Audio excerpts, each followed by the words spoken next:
دوست داشتین؟ چی رو بیشتر؟ دوتاش خوب بود. دوتاش خدا رو شکر. میشه جونه عزیزم خدا رو شکر پسند کردیم. میشه جوش اومدین. دوست داشتین غذاتون رو؟ ایول مرسی. لایکتون عالی بود. بله میشناسمتون. چی رو بیشتر شما دوست داری؟ فقط شما چی؟ معلوم نیست. تو دوست داری امتحان کنی؟ خیلی خوش اومدین. سلام دخترای خوشگل.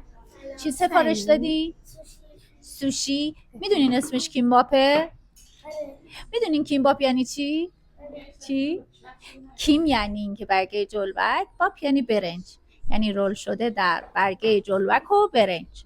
حالا چرا دوستش دارین؟ خوشمزه است؟ چقدر؟ خیلی. من خیلی دوستتون دارم. مرسی که میایین پیش ما.